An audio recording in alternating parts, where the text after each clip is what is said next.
Capítulo 3. El dinero, o la circulación de mercancías. 1.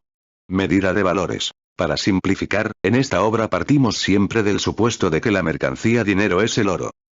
La función primordial del oro consiste en suministrar al mundo de las mercancías el material de su expresión de valor, en representar los valores de las mercancías como magnitudes de nombre igual cualitativamente iguales y cuantitativamente comparables entre sí.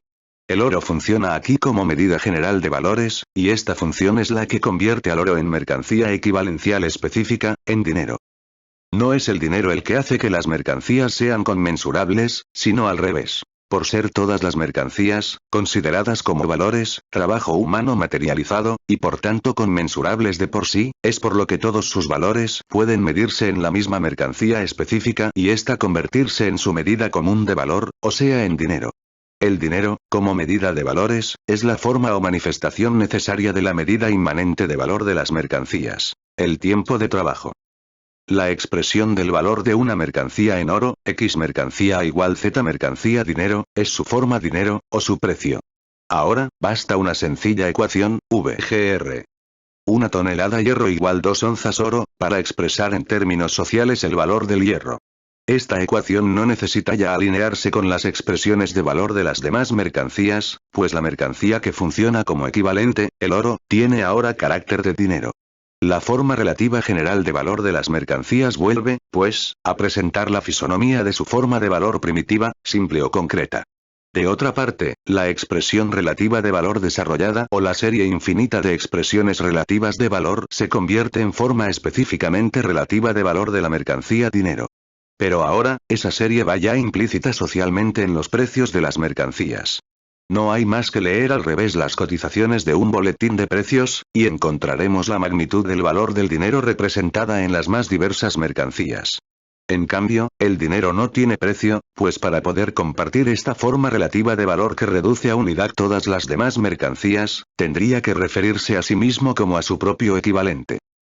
El precio o la forma dinero de las mercancías es, como su forma de valor en general, una forma distinta de su corporeidad real y tangible, es decir, una forma puramente ideal o imaginaria. El valor del hierro, del lienzo, del trigo, etc., existe, aunque invisible, dentro de estos objetos y se le representa por medio de su ecuación con el oro, por medio de una relación con este metal, relación que no es, por decirlo así, más que un espectro albergado en sus cabezas. Por eso el guardián de las mercancías tiene que hacer hablar a su lengua por las cabezas de estas o colgarles unos cartoncitos proclamando sus precios ante el mundo exterior. Como la expresión de los valores de las mercancías en oro es puramente ideal, para realizar esta operación basta con manejar también oro ideal o imaginario.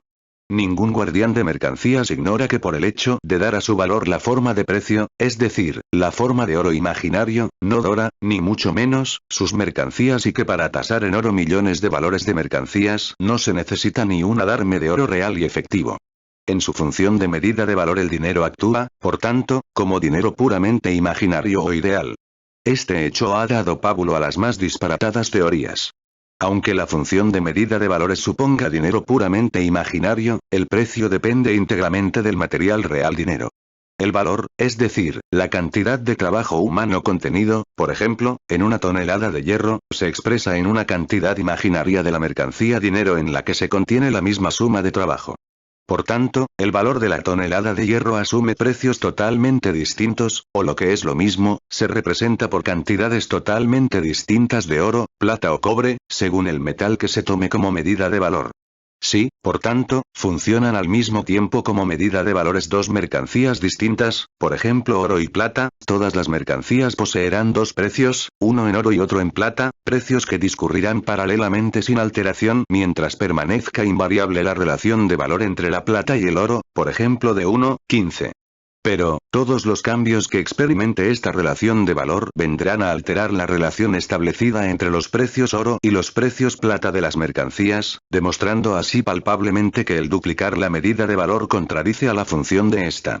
Las mercancías con precio determinado se expresan todas en la fórmula: A mercancía igual X oro, B mercancía B igual Z oro, C mercancía C igual Y oro, etc., en la que A, B y C representan determinadas cantidades de las mercancías A, B, C, y X, Z, y determinadas cantidades de oro.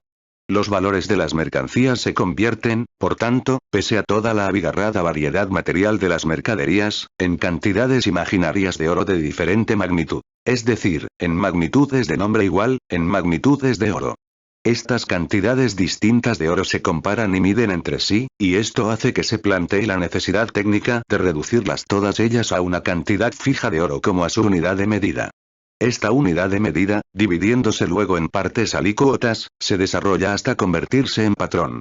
Antes de ser dinero, el oro, la plata y el cobre tienen ya su patrón de medida en su peso metálico. Así, por ejemplo, la unidad es la libra, que luego se fracciona en onzas, etc., y se suma en quintales, etc. Por eso, en la circulación de los metales son los nombres antiguos del patrón peso los que sirven de base a los nombres primitivos del patrón dinero o patrón de los precios.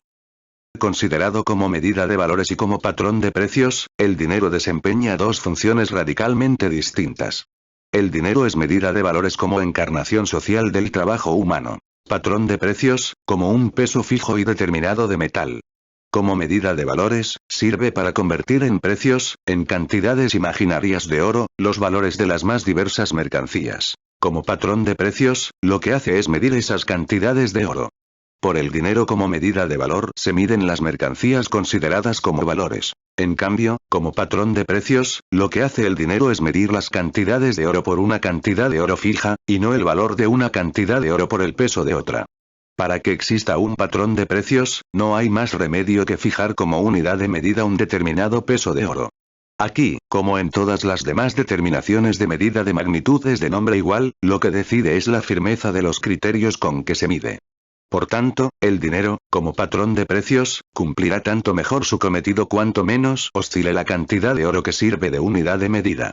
Sin embargo, el oro solo puede funcionar como medida de valores por ser también él un producto del trabajo y por tanto, al menos potencialmente, un valor variable. Es evidente, desde luego, que los cambios de valor del oro no perjudican en lo más mínimo a su función como patrón de precios. Por mucho que oscile el valor del oro, siempre mediará la misma proporción de valor entre distintas cantidades de este metal. Aunque el valor del oro experimentase un descenso del 1000%, 12 onzas de oro seguirían teniendo 12 veces más valor que una, y ya sabemos que en los precios solo interesa la proporción entre distintas cantidades de oro. Además, como las alzas o bajas de valor no afectan para nada al peso de la onza de oro, el de sus partes alícuotas permanece también invariable, por donde el oro sigue prestando los mismos servicios como patrón fijo de precios, por mucho que cambie su valor. Los cambios de valor experimentados por el oro no perturban tampoco su función de medida de valores. Esos cambios afectan por igual a todas las mercancías y, por tanto, caeteris paribus, dejan intangibles sus mutuos valores relativos, aunque todos se expresen ahora en un precio oro superior o inferior al de antes. Para tasar las mercancías en oro, lo mismo que para concretar el valor de una mercancía en el valor de uso de otra cualquiera, se arranca siempre del supuesto de que, en un momento dado, la producción de una determinada cantidad de oro cuesta una determinada cantidad de trabajo. En cuanto a las oscilaciones de los precios de las mercancías en general, rigen las leyes de la expresión simple y relativa de valor que exponíamos más arriba.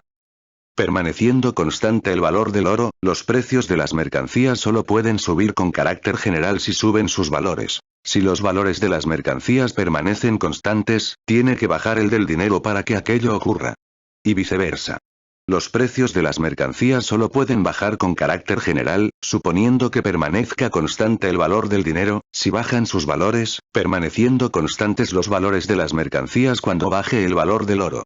Mas de aquí no se sigue, ni mucho menos, que el alza del valor del oro determine un descenso proporcional de los precios de las mercancías, o, al revés, el descenso del valor del oro un alza proporcional de estos precios. Esta norma solo rige respecto a mercancías cuyo valor no oscila. Aquellas mercancías, por ejemplo, cuyo valor sube uniformemente y al mismo tiempo que el valor del dinero conservan los mismos precios.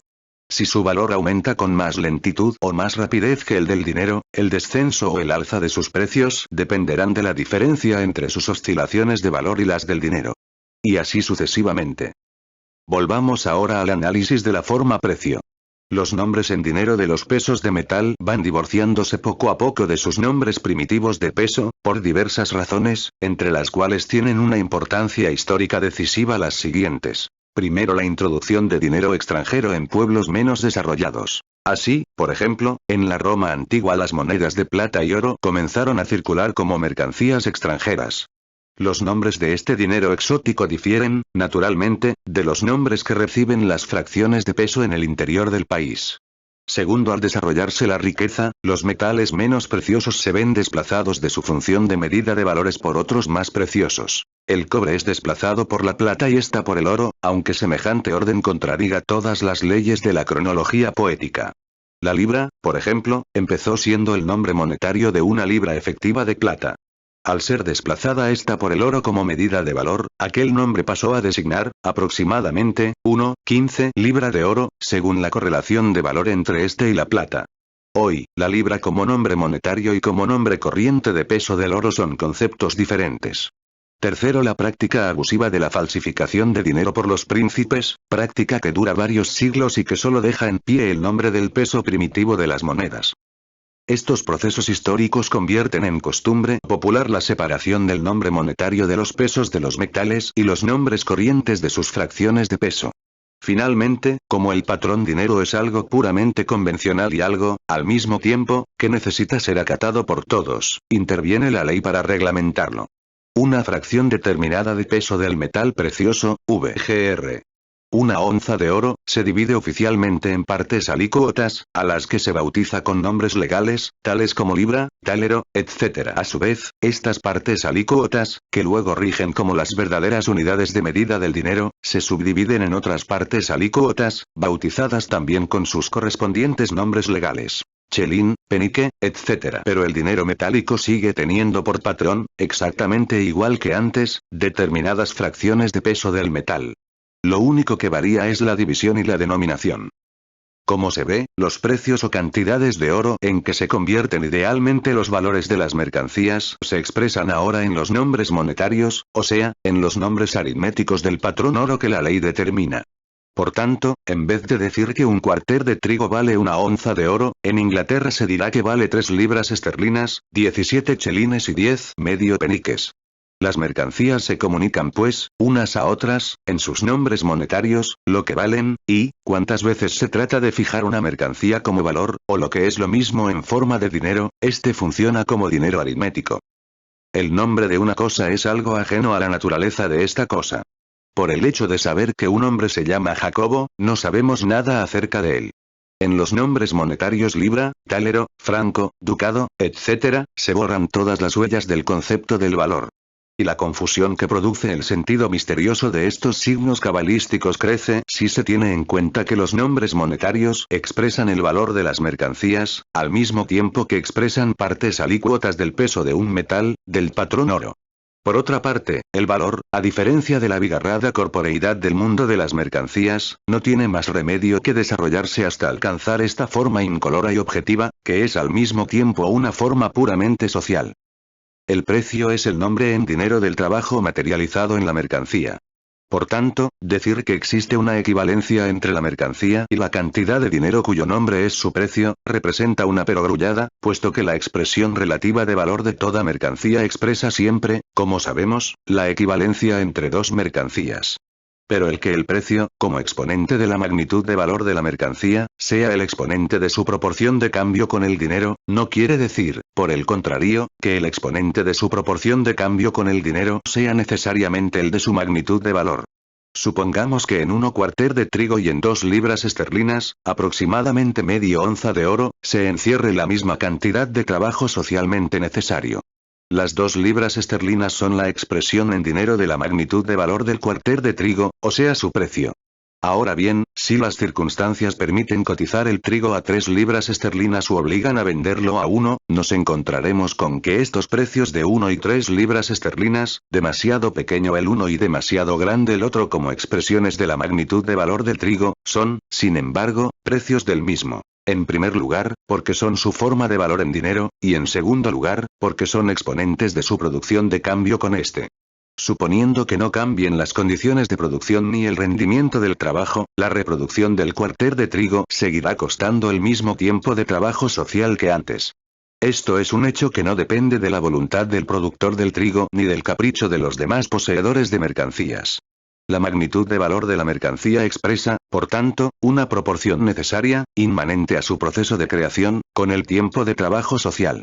Al cambiar la magnitud de valor en el precio, esta proporción necesaria se revela como una proporción de cambio entre una determinada mercancía y la mercancía dinero, desligada de ella.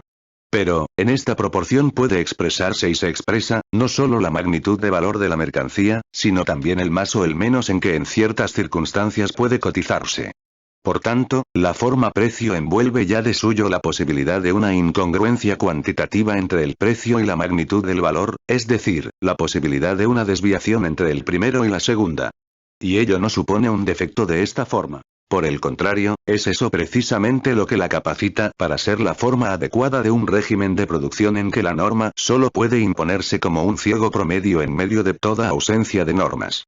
Sin embargo, la forma precio no solo permite la posibilidad de una incongruencia cuantitativa entre este y la magnitud de valor, es decir, entre la magnitud de valor y su propia expresión en dinero, sino que puede, además, encerrar una contradicción cualitativa, haciendo que el precio deje de ser en absoluto expresión del valor, a pesar de que el dinero no es más que la forma de valor de las mercancías. Cosas que no son de suyo mercancías, por ejemplo la conciencia, el honor, etc., pueden ser cotizadas en dinero por sus poseedores y recibir a través del precio el cuño de mercancías. Cabe, por tanto, que una cosa tenga formalmente un precio sin tener un valor. Aquí, la expresión en dinero es algo puramente imaginario, como ciertas magnitudes matemáticas. Por otra parte, puede también ocurrir que esta forma imaginaria de precio encierre una proporción real de valor o una relación derivada de ella, como sucede, por ejemplo, con el precio de la tierra no cultivada, que no tiene ningún valor, porque en ella no se materializa trabajo humano alguno. Como toda forma relativa de valor, el precio expresa el valor de una mercancía, VGR. De una tonelada de hierro, indicando que una determinada cantidad de equivalente, VGR.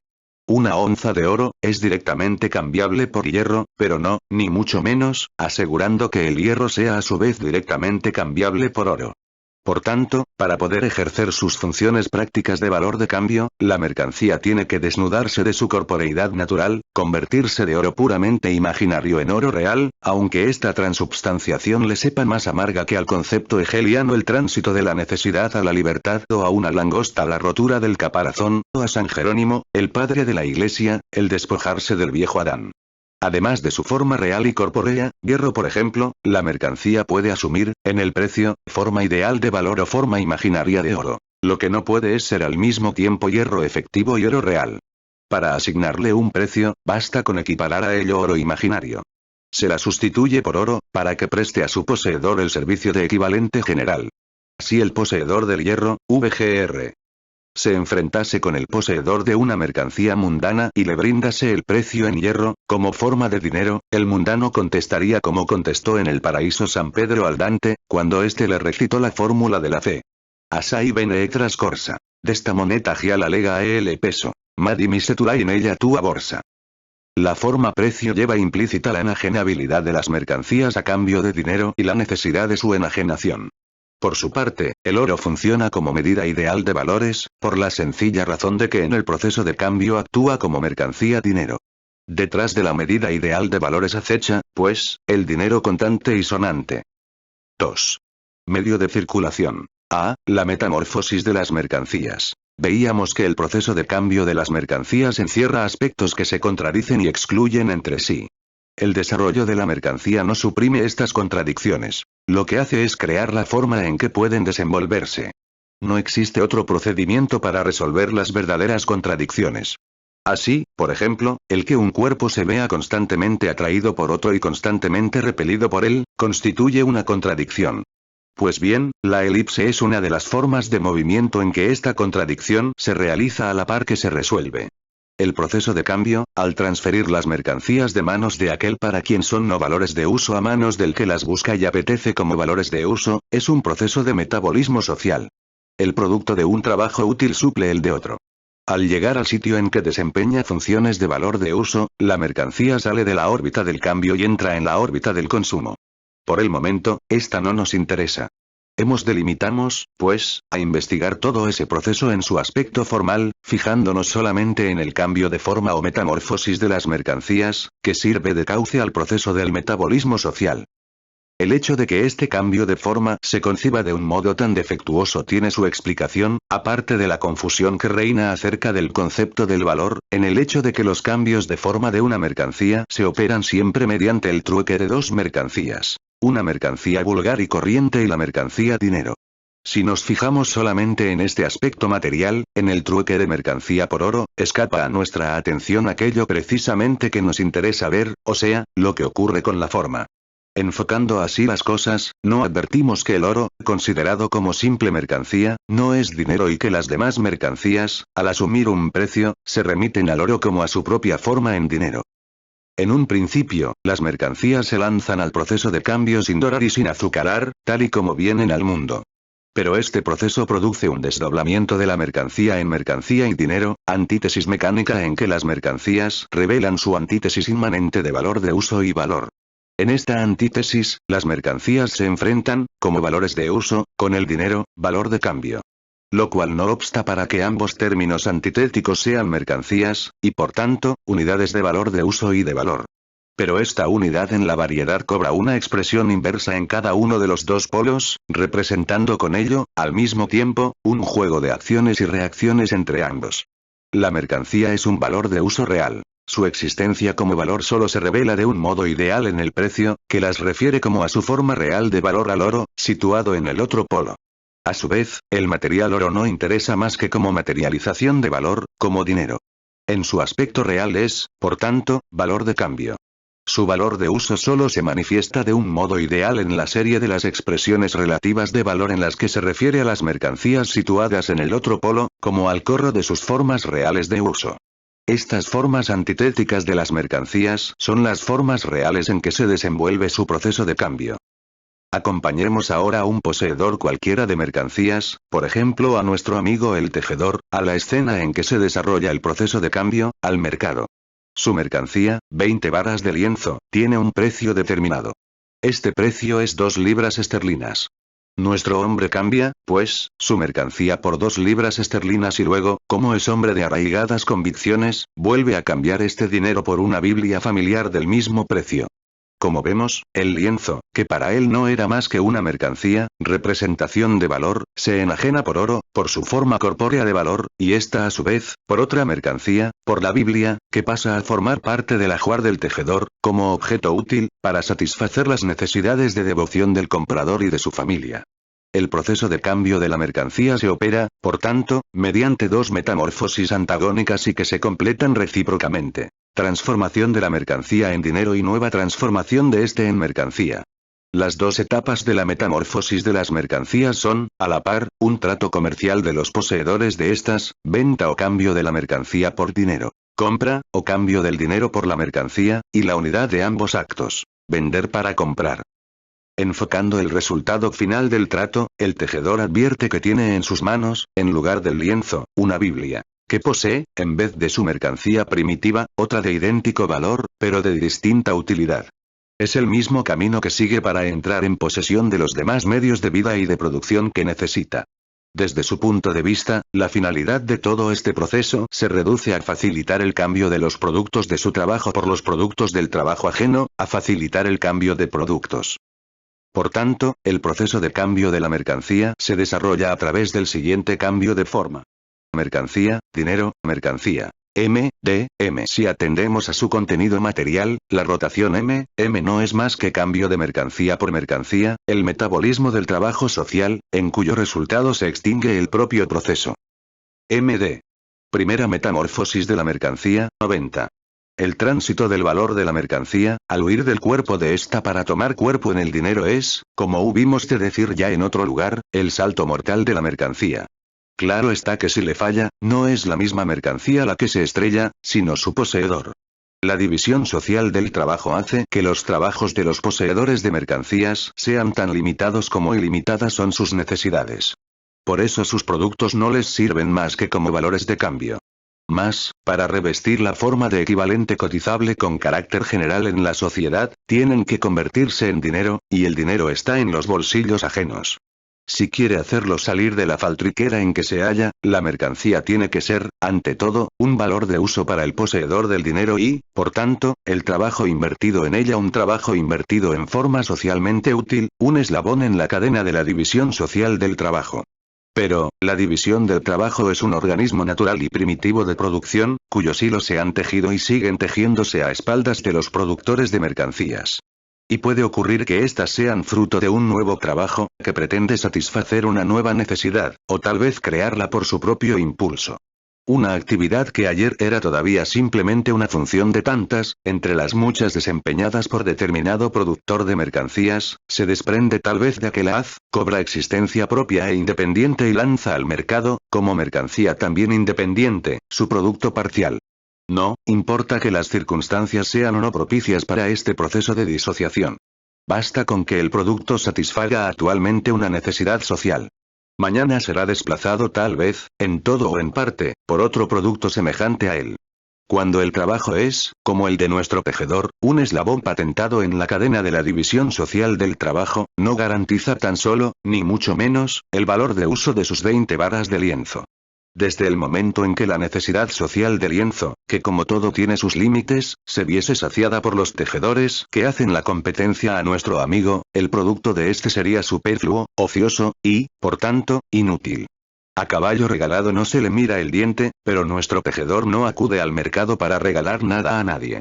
Supongamos, sin embargo, que su producto conserva su valor de uso y que, por tanto, la mercancía sigue atrayendo dinero. Nos preguntaremos, ¿cuánto? La contestación a esta pregunta vaya implícita, naturalmente, en el precio de la mercancía, exponente de su magnitud de valor. Prescindamos de todo posible error subjetivo de cálculo del poseedor de la mercancía, error que el mercado se encargaría de corregir objetivamente sin tardanza. Partamos del supuesto de que solo se ha invertido en su producto la media socialmente necesaria de tiempo de trabajo. Por tanto, el precio de la mercancía no será más que el nombre en dinero de la cantidad de trabajo social materializado en ella. Pero, he aquí que las viejas y consagradas condiciones de producción del ramo textil cambian, sin pedirle permiso a nuestro tejedor y a espaldas suyas. Lo que ayer, era, indudablemente, el tiempo de trabajo socialmente necesario para producir una vara de lienzo, deja de serlo hoy, como se cuida de demostrárselo a nuestro amigo el amo del dinero, presentándole las notas de precios de distintos competidores suyos. Por desdicha para nuestro amigo, el mundo está lleno de tejedores. Supongamos, finalmente, que cada pieza de lienzo que viene al mercado no encierra más que el tiempo de trabajo socialmente necesario. A pesar de eso, puede ocurrir que en la suma total de las piezas de lienzo que afluyen al mercado se contenga tiempo de trabajo superfluo. Si el estómago del mercado no es lo suficientemente capaz de asimilar la cantidad total de lienzo que afluye a él al precio normal de 2 chelines por vara, tendremos en ello la prueba de que se ha invertido en forma de trabajo textil una cantidad excesiva del tiempo total de trabajo de la sociedad. El resultado será exactamente el mismo que si cualquier tejedor hubiese invertido en su producto individual más tiempo de trabajo del socialmente necesario. Los que juntos la hacen, juntos la pagan. El lienzo que viene al mercado se considera como un solo artículo comercial y cada pieza como parte alícuota suya. En efecto, el valor de cada vara individual de lienzo no es más que la materialización de la misma suma socialmente determinada de trabajo humano de igual naturaleza. Como se ve, la mercancía ama al dinero, pero the course of the love never does run smooth.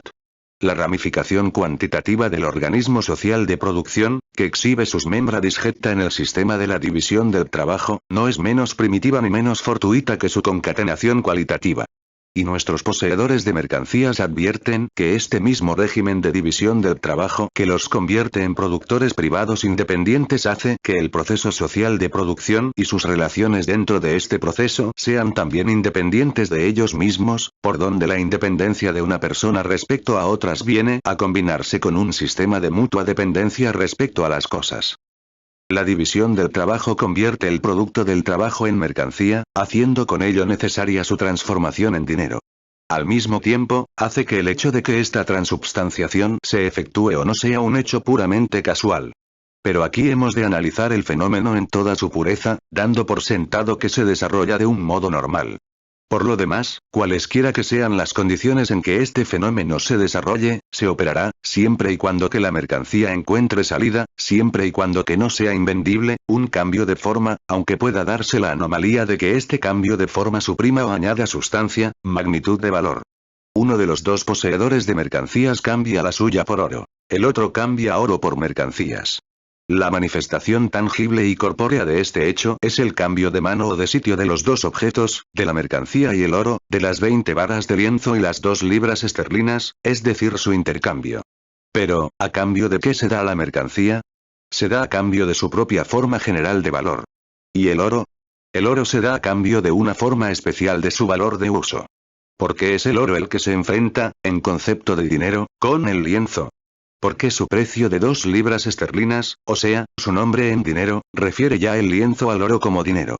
La mercancía se desprende de su forma primitiva al enajenarse. Es decir, en el instante en que su valor de uso atrae efectivamente al oro, que en su precio no era más que un concepto imaginario. La realización del precio o forma ideal del valor de la mercancía es, por tanto, al mismo tiempo y a la inversa, realización del valor de uso puramente ideal del dinero. Al transformarse la mercancía en dinero, este se transforma simultáneamente en mercancía. Es un proceso doble encerrado en una unidad. Desde el polo del poseedor de la mercancía, este proceso constituye una venta. Desde el polo contrario, el del poseedor de dinero, una compra. Lo cual vale tanto como decir que la venta es compra, que MD, es al mismo tiempo, DM. Hasta hoy, no conocemos más relación económica entre los hombres que la de poseedores de mercancías, relación en la que el hombre solo entra en posesión de los productos del trabajo ajeno, desprendiéndose de los del suyo propio. Por tanto, si un poseedor de mercancías se enfrenta con otro, con el poseedor del dinero, es porque el producto del trabajo de este reviste por naturaleza forma de dinero, se traduce en material dinero, en oro, etc., o porque su mercancía ha mudado ya la piel, despojándose de su forma primitiva de uso. Para poder entrar en funciones como dinero, el oro tiene forzosamente, como es lógico, que penetrar por algún punto en el mercado de mercancías. Este punto es el de su fuente de producción, donde se cambia, como producto directo del trabajo, por otros productos del trabajo de idéntico valor. Pero, a partir de este momento, el oro representa ya constantemente los precios realizados de las mercancías. Fuera del caso en que se cambia por otras mercancías en su fuente de producción, el oro es siempre, en manos de cualquier poseedor de mercancías, la forma desprendida de su mercancía enajenada, el producto de la venta o primera metamorfosis de la mercancía, MD. El oro ha podido convertirse en dinero ideal o medida de valor porque todas las mercancías medían sus valores en él, convirtiéndolo así en antítesis imaginaria de su forma de uso, en su forma de valor. Y se convierte en dinero real porque las mercancías todas, al enajenarse, lo eligen como su forma material de uso enajenada o transformada, y por tanto en su forma real de valor. Al asumir forma de valor, la mercancía borra todas las huellas de su valor de uso natural y del trabajo útil específico a que debe su nacimiento, para revestir la materialización social uniforme del trabajo humano abstracto. El dinero no nos dice, pues, ni deja traslucir, cuál era ni cómo era la mercancía convertida en él. Al revestir forma de dinero, todas las mercancías son exactamente iguales. El dinero será, por tanto, si se quiere, una basura, pero la basura no es dinero. Vamos a suponer que las 2 monedas de oro por las que nuestro tejedor se desprende de su mercancía sean la forma transfigurada de un cuarter de trigo. La venta del lienzo, MD, envuelve al mismo tiempo su compra, DM.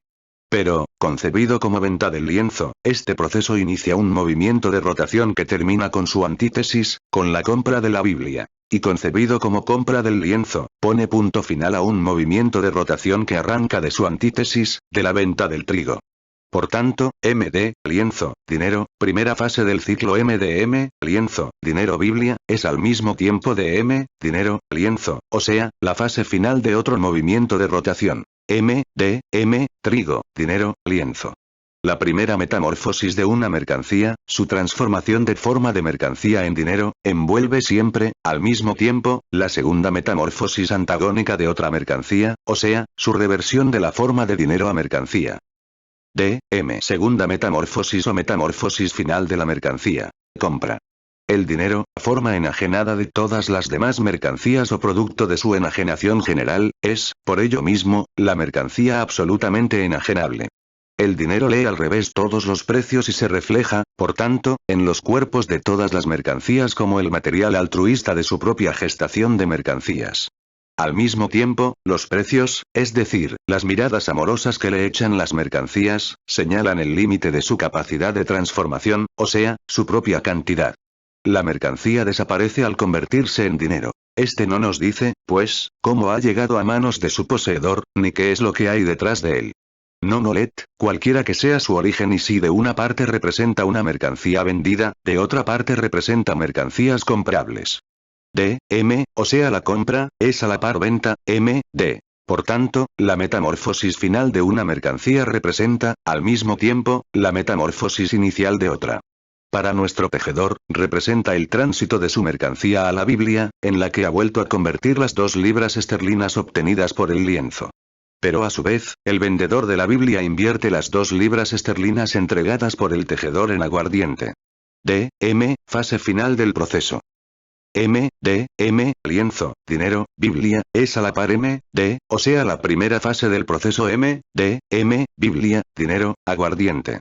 Como el productor de mercancías solo suministra un producto determinado, suele venderlo en grandes cantidades. En cambio, sus numerosas necesidades le obligan a distribuir constantemente el precio realizado, o sea la suma de dinero obtenida, en numerosas compras. Es decir, que una venta desemboca en muchas compras de diversas mercancías.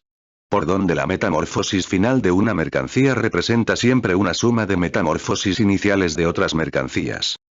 Ahora bien, si observamos la metamorfosis total de una mercancía, por ejemplo del lienzo, advertiremos, ante todo, que se descompone en 2 movimientos antitéticos y que se complementan recíprocamente. D y D. Estas 2 mutaciones antitéticas de la mercancía se operan en 2 procesos sociales antitéticos por parte de su poseedor y se reflejan en los 2 papeles económicos antitéticos representados por este.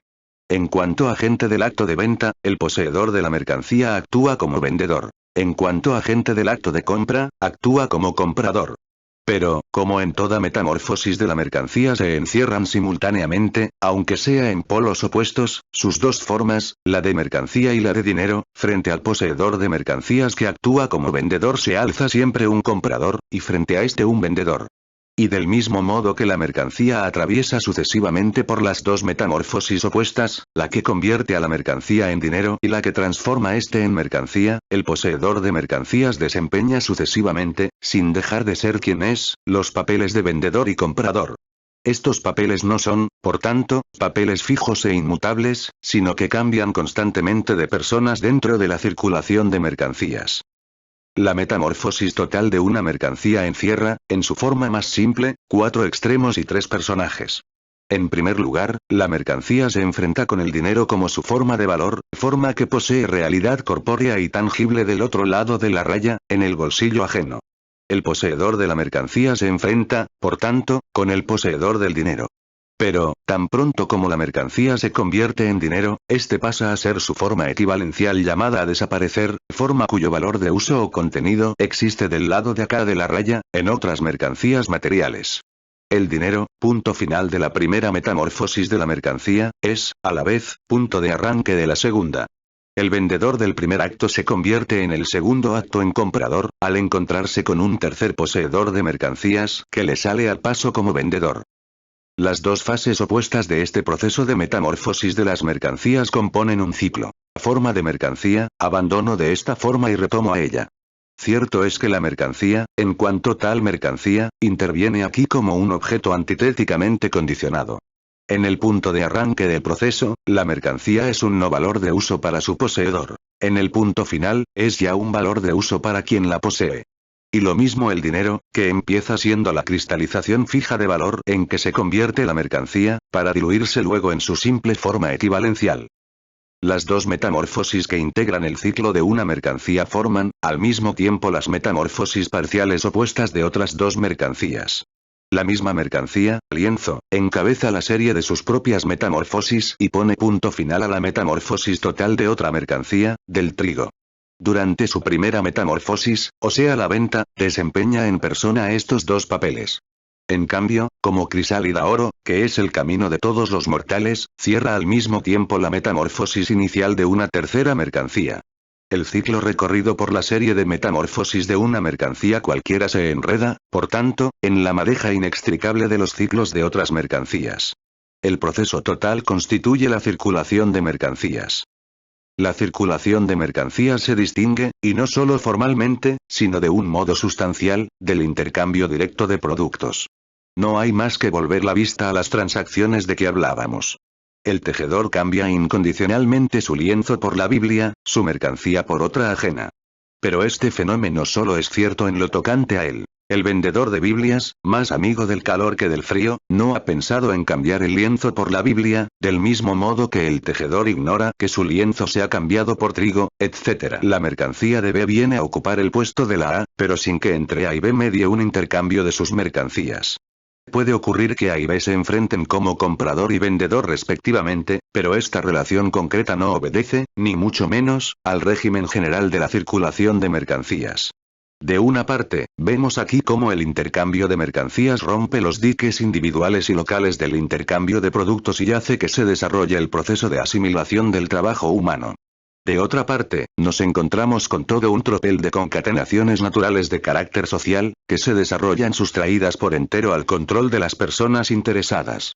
El tejedor puede vender su lienzo porque el labriego vende su trigo. El amigo de empinar el codo vende la Biblia porque el tejedor vende el lienzo. El destilador encuentra comprador para su aguardiente porque el otro ha vendido ya su licor de la vida eterna, etc. Por consiguiente, el proceso de circulación no se reduce, como el intercambio directo de productos, al desplazamiento material o cambio de mano de los valores de uso.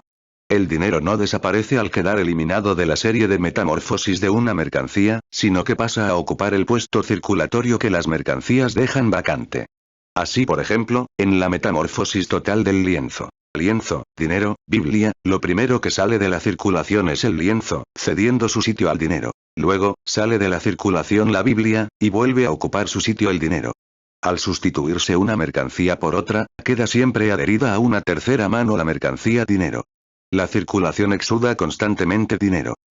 Nada más necio que el dogma de que la circulación de mercancías supone un equilibrio necesario de las compras y las ventas, ya que toda venta es al mismo tiempo compra, y viceversa. Si con ello quiere decirse que el número de las ventas operadas supone un número igual de compras, se formula una necia pero grullada. Pero no, lo que se pretende probar es que el vendedor lleva al mercado a su propio comprador. Venta y compra forman un acto idéntico, es una relación de interdependencia entre dos personas que actúan como dos polos opuestos, el poseedor de mercancías y el poseedor de dinero. Trátase de dos actos polarmente contrapuestos de una misma persona. La identidad de compra y venta supone, por tanto, la esterilidad de la mercancía que, lanzada a la retorta alquimística de la circulación, no sale convertida en dinero, es decir, vendida por su poseedor y comprada por el del dinero. La identidad a que nos referimos implica, además, que este proceso, caso de realizarse, constituye un punto de reposo, una interrupción en la vida de la mercancía, interrupción que puede durar más o menos tiempo. Como la primera metamorfosis de la mercancía es, al mismo tiempo, compra, este proceso parcial envuelve, a la par, un proceso independiente. El comprador ha entrado en posesión de la mercancía, el vendedor en posesión del dinero. Es decir, de una mercancía que conserva su forma apta para la circulación, por mucho que tarde en descender nuevamente al mercado. Nadie puede vender si no hay quien compre. Pero no es necesario comprar inmediatamente de haber vendido. Lo que hace que la circulación derribe las barreras temporales, locales e individuales del intercambio de productos es precisamente el hecho de desdoblar la identidad inmediata que existe entre el intercambio del producto del trabajo propio por el producto del trabajo ajeno mediante la antítesis de compra y venta. Al decir que estos procesos, independientes el uno del otro, forman una unidad interna, decimos también que esta unidad interna reviste al exterior la forma de una antítesis. Cuando cosas que por dentro forman una unidad, puesto que se completan recíprocamente, revisten al exterior una forma de independencia, y ésta se agudiza hasta llegar a un cierto grado, la unidad se abre paso violentamente por medio de una crisis. La antítesis, que lleva implícita la mercancía, de valor de uso y valor, de trabajo privado, que se ve al mismo tiempo obligado a funcionar como trabajo directamente social, de trabajo determinado y concreto, cotizado a la par como trabajo general abstracto, de personificación de las cosas y materialización de las personas, esta contradicción inmanente, asume sus formas dinámicas más completas en los antagonismos de la metamorfosis de las mercancías.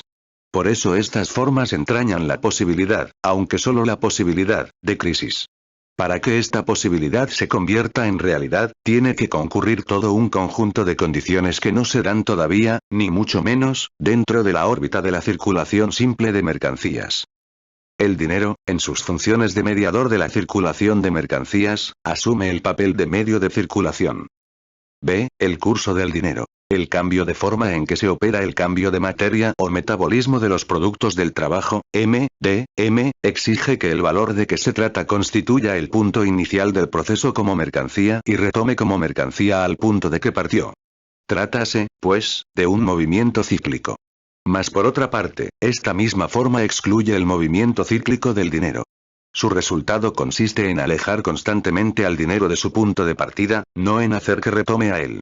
Mientras el vendedor tiene en sus manos la forma transfigurada de su mercancía, el dinero, la mercancía no ha salido todavía de la fase de su primera metamorfosis o solo ha recorrido la primera mitad de su proceso de circulación.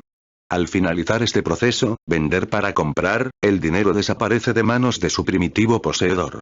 Claro está que si el tejedor, después de comprar la Biblia, vuelve a vender otra partida de lienzo, el dinero retomará a sus manos. Pero no volverá ya a ellas por obra de la circulación de las primeras 20 varas de lienzo, que fue la que lo hizo pasar de manos del tejedor a manos del vendedor de Biblias, retomará a ellas gracias a la renovación o repetición del mismo proceso circulatorio respecto a una nueva mercancía, traduciéndose aquí y allí en idéntico resultado. Por tanto, la forma dinámica que la circulación de mercancías imprime directamente al dinero es su constante alejamiento del punto de partida, su tránsito de manos de unos a otros poseedores de mercancías, su curso, currency, course de la monnaie. El curso del dinero acusa la repetición constante y monótona del mismo proceso. La mercancía aparece siempre al lado del vendedor y el dinero acompaña siempre al comprador, como medio de compra. Cumple sus funciones de tal al realizar el precio de las mercancías. Y al hacerlo, transfiere la mercancía de manos del vendedor a manos del comprador, a la par que él, el dinero, pasa de las de este a las de aquel, para repetir luego el mismo proceso con otra mercancía. A primera vista, no se advierte, por aparecer velado, que esta forma unilateral del movimiento del dinero brota de la doble forma de movimiento de la mercancía. El carácter propio de la circulación de mercancías suscita la apariencia contraria. La primera metamorfosis de la mercancía se trasluce no solo en el movimiento del dinero, sino en el de la propia mercancía. En cambio, su segunda metamorfosis ya solo se revela en el movimiento del dinero. En la primera mitad de su proceso circulatorio, la mercancía deja el puesto al dinero y este a la mercancía. A la par con ello, la mercancía, concebida como objeto de uso, sale de la circulación y entra en la órbita del consumo, pasando a ocupar el sitio que deja vacante su forma de valor o larva dinero. La segunda mitad del proceso circulatorio ya no la recorre revestida de su propia piel natural, sino con la piel del oro. Gracias a esto, la continuidad del movimiento está enteramente del lado del dinero, y el mismo movimiento que para la mercancía abarca dos procesos contrapuestos, representa siempre, como movimiento propio del dinero, el mismo proceso. Un cambio de puesto con otra mercancía siempre renovada.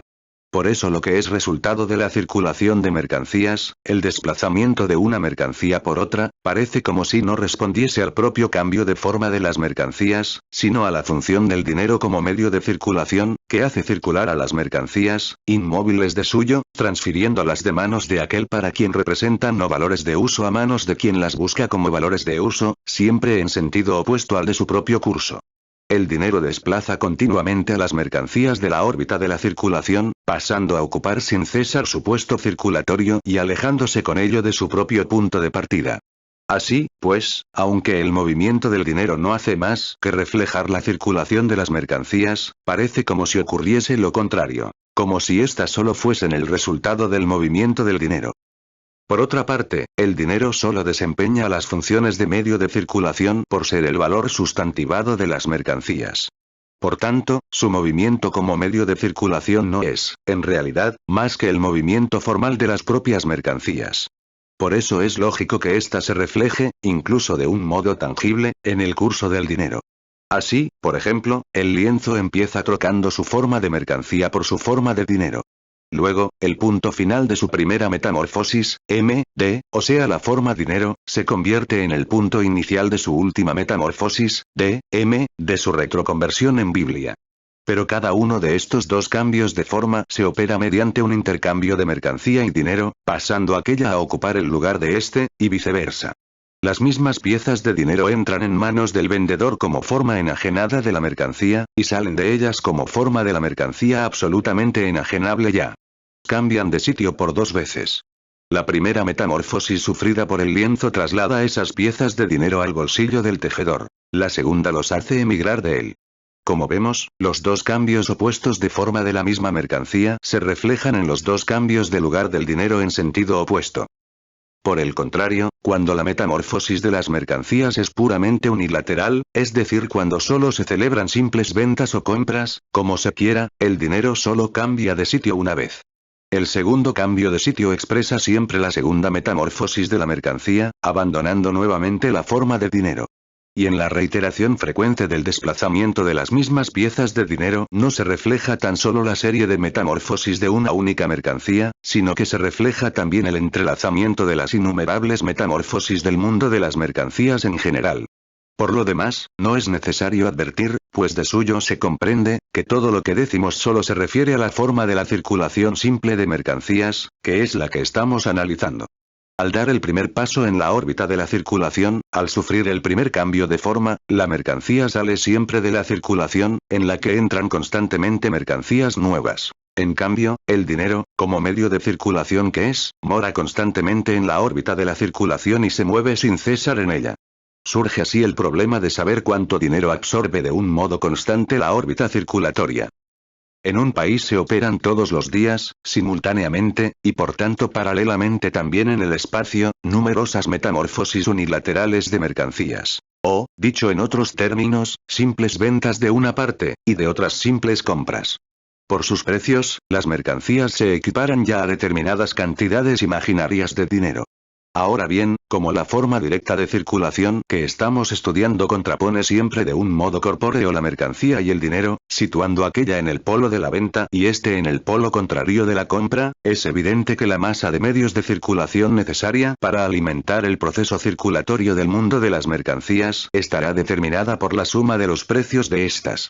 En efecto, el dinero no es más que la representación real y efectiva de la suma de oro expresada ya idealmente por la suma de los precios de las mercancías. Ambas sumas tienen, pues, que coincidir forzosamente.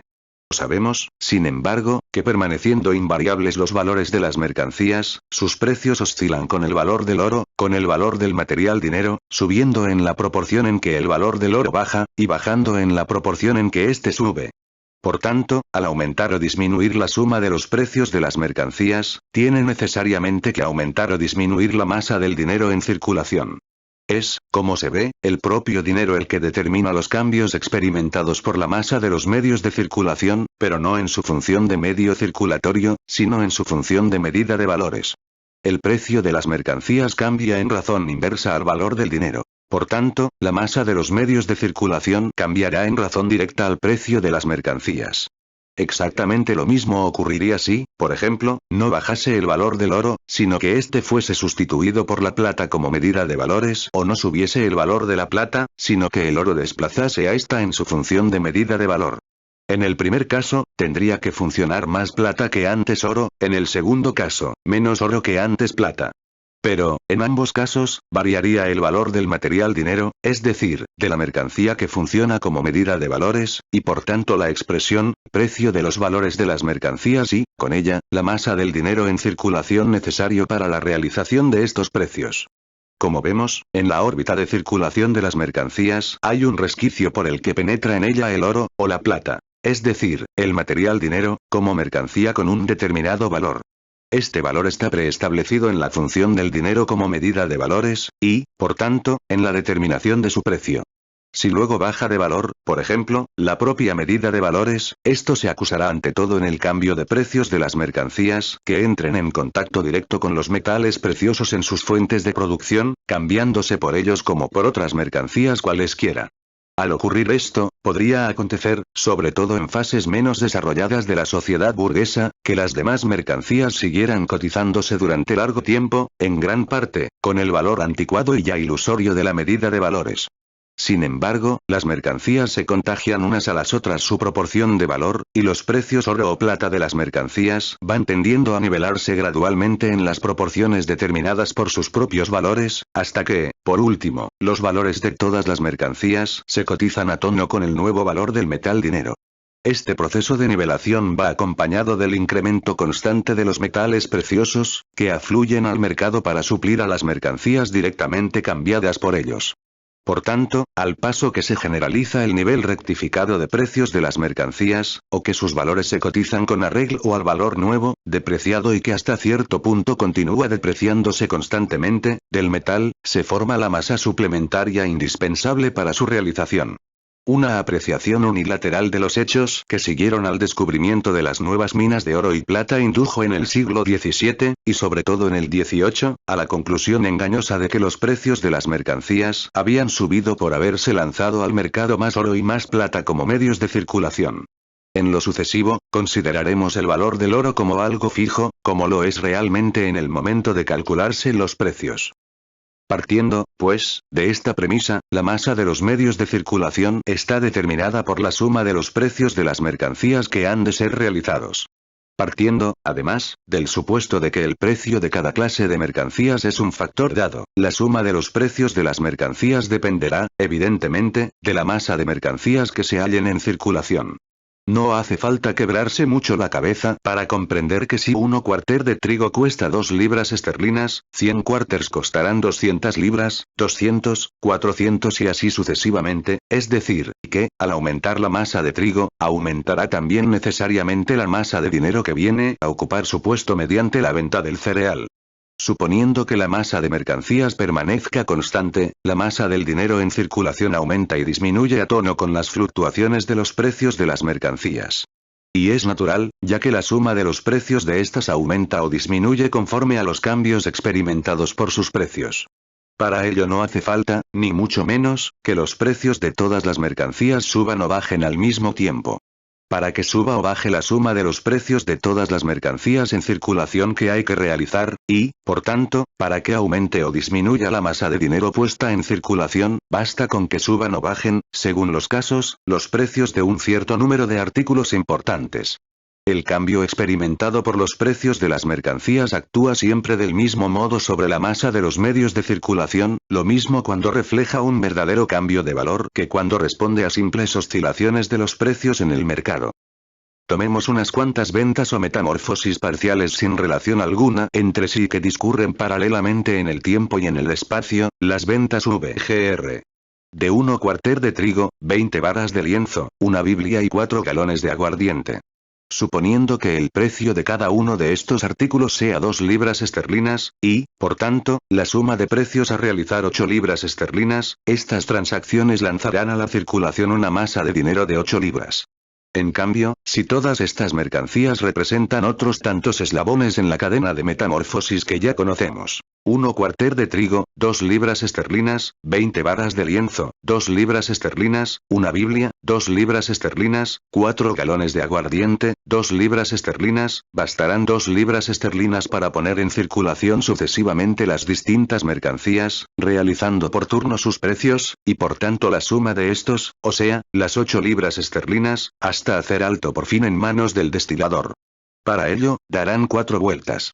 Este desplazamiento repetido de las mismas piezas de dinero representa el doble cambio de forma de las mercancías, su movimiento a través de 2 fases contrapuestas de la circulación y el entrelazamiento de las metamorfosis de diversas mercancías.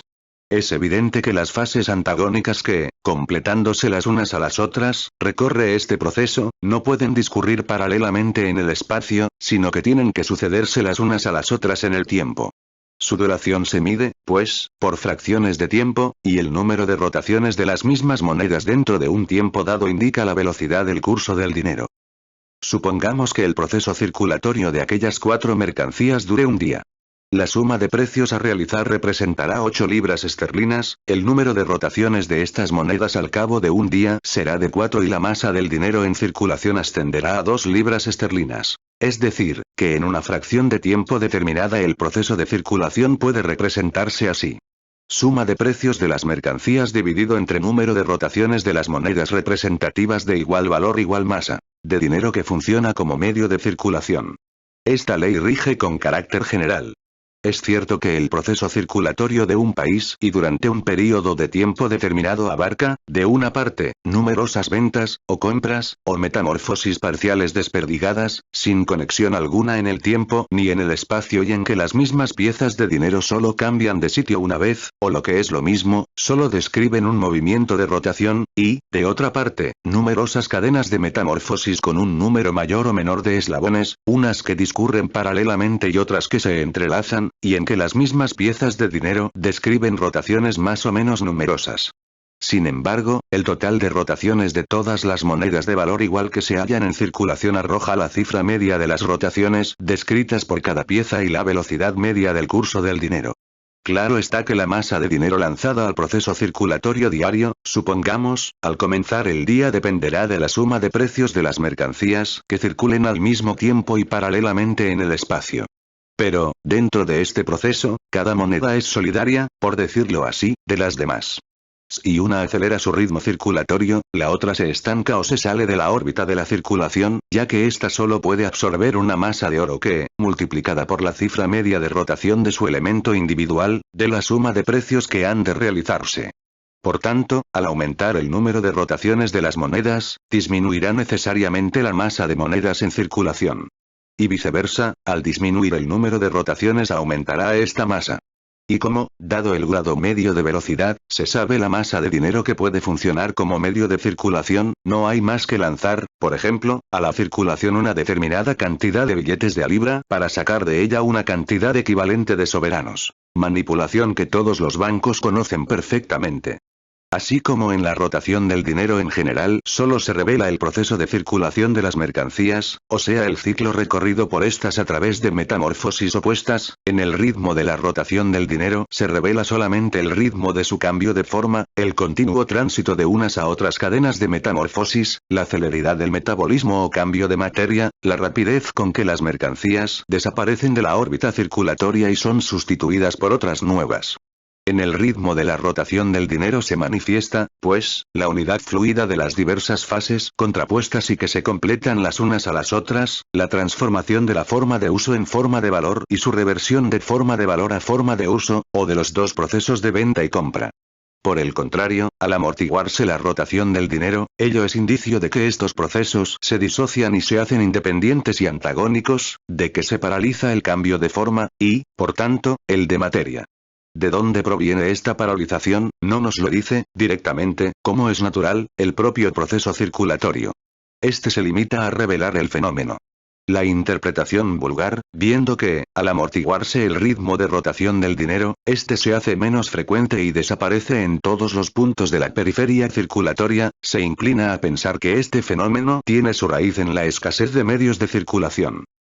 La suma total del dinero que actúa como medio de circulación en cada período de tiempo depende, pues, por una parte, de la suma de precios del mundo de las mercancías circulantes. Por otra parte, del flujo más lento o más rápido de sus procesos antagónicos de circulación, según que sea mayor o menor la parte de esa suma de precios que pueda ser realizada por las mismas monedas. Pero, a su vez, la suma de los precios de las mercancías depende tanto de la masa como de los precios de cada clase de mercancías. Cabe, sin embargo, que estos tres factores, movimiento de precios, masas de mercancías en circulación y ritmo de rotación del dinero, varíen en diverso sentido y en distintas proporciones, razón por la cual la suma de precios que han de realizarse y la masa de medios de circulación que de ella dependen pueden experimentar numerosas combinaciones. Apuntaremos tan solo las más importantes en la historia de los precios de las mercancías. Permaneciendo invariables los precios de las mercancías, puede aumentar la masa de los medios de circulación por el hecho de que aumente la masa de las mercancías circulantes o disminuya el ritmo de rotación del dinero, o por ambas cosas a la vez. Y viceversa. La masa de los medios de circulación puede disminuir al disminuir la masa de mercancías o acelerarse el ritmo circulatorio. Cuando los precios de las mercancías experimenten una tendencia general al alza, la masa de los medios de circulación puede permanecer constante si la masa de las mercancías circulantes decrece en la misma proporción en que aumenta su precio o el ritmo de rotación del dinero se acelera con la misma rapidez con que los precios suben, sin que varíe, en cambio, la masa de mercancías en circulación. Por el contrario, la masa de los medios de circulación puede disminuir porque la masa de mercancías disminuya o el ritmo de rotación se acelere con más rapidez que la subida de los precios. Cuando los precios de las mercancías experimenten una tendencia general a la baja, la masa de los medios de circulación puede permanecer constante si la masa de mercancías crece en la misma proporción en que su precio disminuye o el ritmo de rotación del dinero disminuye en la misma proporción en que bajan los precios. Y puede, por el contrario, crecer si la masa de mercancías aumenta o el ritmo circulatorio disminuye más rápidamente que los precios. Las variaciones de estos diversos factores pueden, además, compensarse mutuamente, haciendo que la suma total de los precios de las mercancías que han de realizarse, y, por tanto, la masa del dinero en circulación, permanezcan constantes a pesar de la incesante inestabilidad de aquellos factores. Por eso, sobre todo cuando se observan períodos un poco largos, se descubre un nivel medio mucho más constante de la masa de dinero circulante en cada país. Y, si se exceptúan esas graves perturbaciones que producen periódicamente las crisis de producción y las crisis comerciales, y que rara vez provienen de los cambios experimentados por el valor del dinero, advertimos que las desviaciones de este nivel medio son mucho más insignificantes de lo que a primera vista pudiera parecer. La ley según la cual la cantidad de los medios de circulación depende de la suma de los precios de las mercancías que circulan y del ritmo medio del curso del dinero puede expresarse también diciendo que, dada la suma de valor de las mercancías y dado el ritmo medio de sus metamorfosis, la cantidad de dinero o de material dinero circulante depende de su propio valor. La ilusión de que son, por el contrario, los precios de las mercancías los que dependen de la masa de los medios de circulación y esta, a su vez, de la masa del material dinero existente dentro de un país, es una ilusión alimentada en sus primitivos mantenedores por la absurda hipótesis de que las mercancías se lanzan al proceso circulatorio sin precio y el dinero sin valor y que luego, allí, una parte alícuota de la masa formada por las mercancías se cambia por una parte alícuota de la montaña de metal. C. La moneda. El signo de valor. De la función del dinero como medio de circulación brota su forma de moneda. La fracción imaginaria de peso del oro representada por el precio o nombre en dinero de las mercancías tiene que enfrentarse con estas, en la circulación, como una pieza de oro dotada de nombre homónimo, o sea como una moneda. La acuñación es, al igual que la fijación del patrón de precios, incumbencia del Estado. En los diversos uniformes nacionales que visten el oro y la plata acuñados en monedas y de los que en el mercado mundial se despojan, se nos revela el divorcio entre las órbitas interiores o nacionales de la circulación de mercancías y la órbita genérica del mercado mundial. La moneda de oro y el oro en barra solo se distinguen, pues, de suyo, por la figura, y el oro es susceptible de pasar continuamente de una forma a otra. Pero el camino del oro para dejar de ser moneda es al mismo tiempo el camino que le conduce al horno de fusión. En efecto, en la circulación se desgastan las monedas de oro, unas más y otras menos. Comienza el proceso de disociación entre el título y la sustancia del oro, entre los quilates de su peso nominal y los de su peso real. Monedas de oro de nombre homónimo asumen un valor desigual, por ser distinto su peso. El oro, como medio de circulación, difiere del oro considerado como patrón de precios, dejando con ello, a la par, de ser el verdadero equivalente de las mercancías cuyo precio realiza. La historia de estos embrollos forma la historia monetaria de la Edad Media y de los tiempos modernos, hasta llegar al siglo XVIII. Las leyes más modernas acerca del grado de pérdida de metal que incapacita a una moneda de oro para circular, o, lo que es lo mismo, la desmonetiza, sancionan y reconocen la tendencia natural del proceso de circulación a convertir la esencia de oro de la moneda en apariencia de oro. Es decir, a convertir la moneda en símbolo de la cantidad de metal que oficialmente contiene. El curso del dinero, al disociar la ley real de la ley nominal de la moneda, su existencia metálica de su existencia funcional, lleva ya implícita la posibilidad de sustituir el dinero metálico, en su función monetaria, por contraseñas hechas de otro material o por simples símbolos. Las dificultades técnicas con que tropieza la acuñación de fracciones pequeñísimas de peso del oro o de la plata y el hecho de que primitivamente se empleasen como medida de valores y circulasen como dinero otros metales de categoría inferior a la de los metales preciosos, plata en vez de oro y cobre en vez de plata, hasta el instante en que el metal precioso los destrona, explican históricamente el papel de las piezas de plata y de cobre como sustitutos de las monedas de oro. Estas piezas sustituyen al oro en aquellos sectores de la circulación de mercancías en que la moneda circula con mayor rapidez y se desgasta, por tanto, más pronto. Es decir, allí donde las compras y las ventas se suceden incesantemente en las más ínfimas proporciones.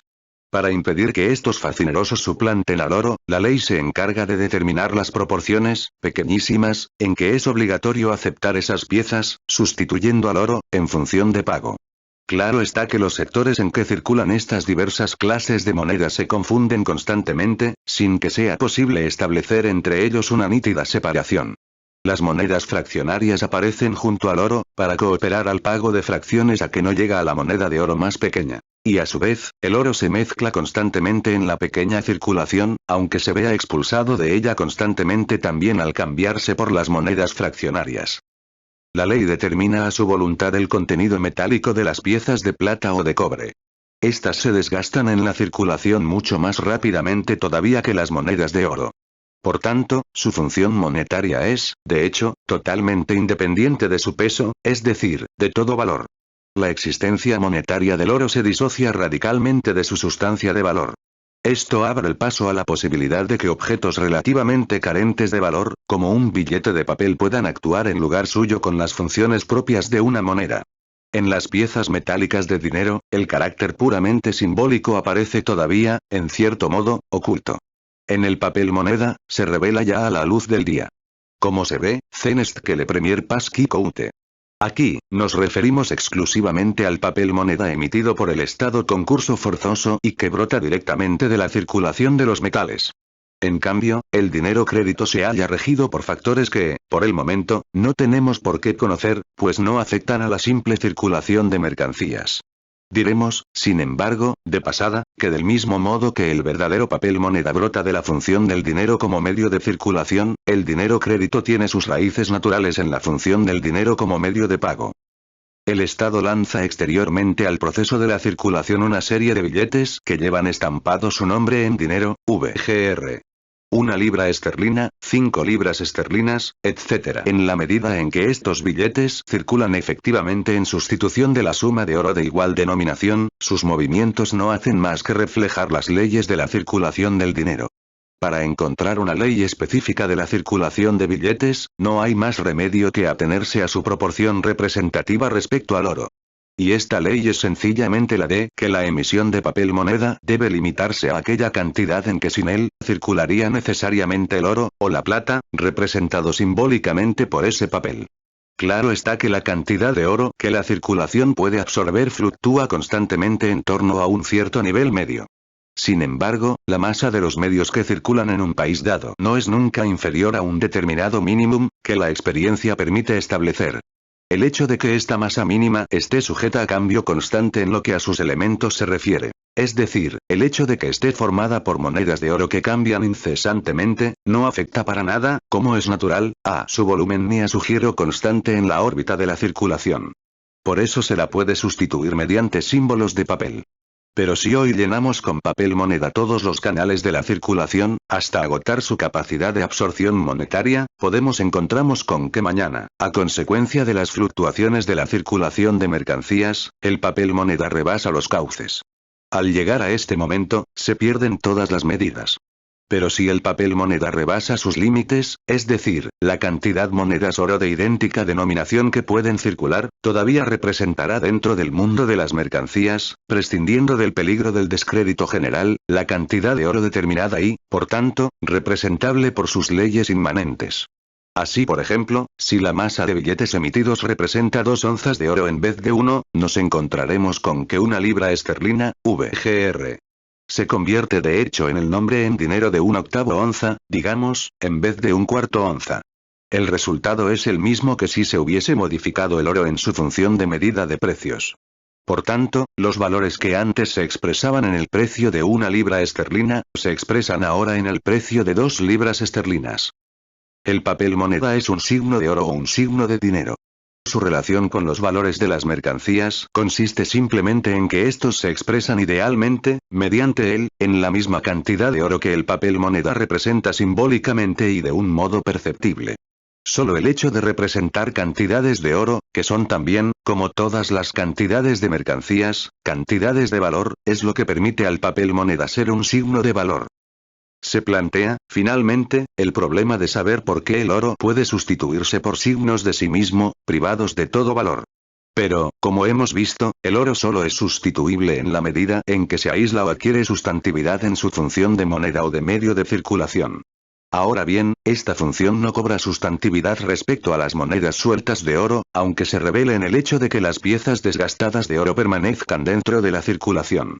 Las piezas de oro solo son simples monedas o medios de circulación mientras circulan efectivamente.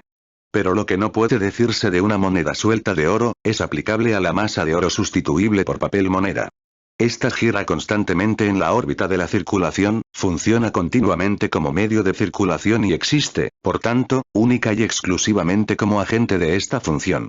Por consiguiente, su dinámica se limita a representar las continuas mutaciones que forman los procesos antagónicos de la metamorfosis de mercancías M, D, M, en las que frente a la mercancía se alza su configuración de valor, para desaparecer enseguida de nuevo. La encarnación sustantiva del valor de cambio, de la mercancía solo es, en este proceso, un momento fugaz. Inmediatamente, es sustituida por otra mercancía. Por eso, en un proceso que lo hace cambiar continuamente de mano, basta con que el dinero exista simbólicamente. Su existencia funcional absorbe, por decirlo así, su existencia material. No es más que un reflejo objetivo de los precios de las mercancías, reflejo llamado a desaparecer y, funcionando como solo funciona, como signo de sí mismo, es natural que pueda ser sustituido por otros signos. Lo que ocurre es que el signo del dinero exige una validez social objetiva propia, y esta validez se la da, al símbolo del papel moneda, el curso forzoso. Este curso forzoso del Estado solo rige dentro de las fronteras de una comunidad, dentro de su órbita interna de circulación, que son también los límites dentro de los cuales el dinero se reduce todo él a su función de medio de circulación o de moneda y en los que, por tanto, puede cobrar en el papel moneda una modalidad de existencia puramente funcional e independiente al exterior de su sustancia metálica. 3. Dinero. La mercancía que funciona como medida de valor y por tanto, sea en persona o a través de un representante, como medio de circulación, es el dinero. El oro, en su caso, la plata es, por consiguiente, dinero.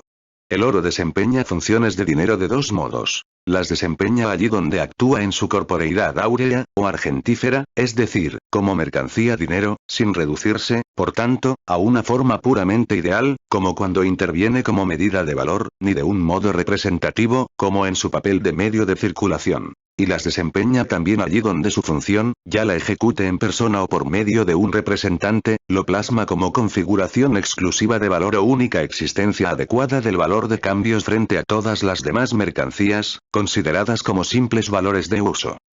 A. Atesoramiento. El constante movimiento cíclico de las dos metamorfosis antagónicas de las mercancías o la continua sucesión de ventas y compras se revela en la circulación infatigable del dinero o en su función de perpetuum mobile de la circulación. El dinero se inmoviliza o se convierte, como dice Bois-Guilbert, de mueble en inmueble, de moneda en dinero, tan pronto como se interrumpe la serie de metamorfosis, tan pronto como la venta no se complementa con la compra que normalmente la sigue. En cuanto comienza a desarrollarse la circulación de mercancías, comienza a desarrollarse también la necesidad y la pasión de retener el producto de la primera metamorfosis, la forma transfigurada de la mercancía, o sea su crisálida dinero. Ahora, las mercancías se venden, no para comprar con su producto otras, sino para sustituir la forma mercancía por la forma dinero. De simple agente mediador del metabolismo, este cambio de forma se convierte en fin supremo.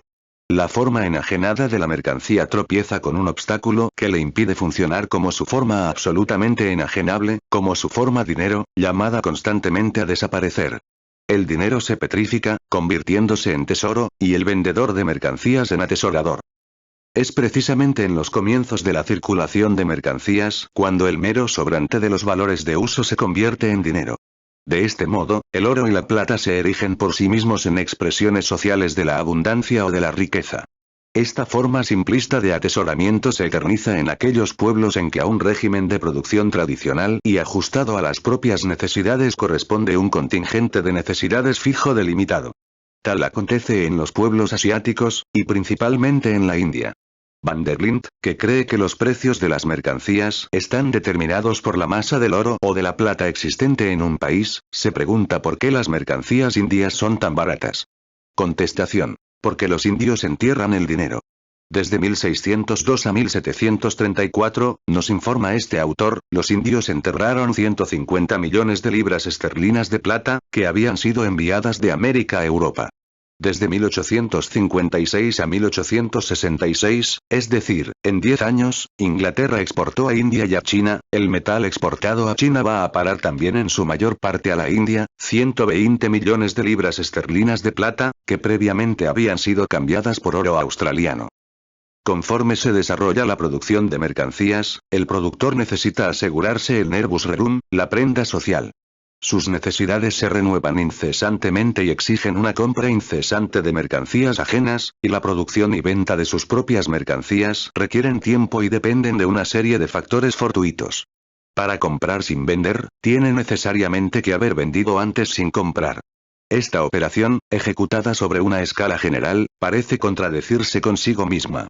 Sin embargo, en sus fuentes de producción los metales preciosos se cambian directamente por otras mercancías. Este cambio constituye una venta, por parte del poseedor de las mercancías, sin compra, en lo que toca al poseedor del oro y la plata. Ulteriores ventas no seguidas de compras sirven luego de agente a la distribución de los metales preciosos entre todos los poseedores de mercancías. De este modo, van surgiendo en todos los puntos del comercio tesoros de oro y plata en diversa proporción. Con la posibilidad de retener la mercancía como valor de cambio o el valor de cambio como mercancía, se despierta la codicia del oro.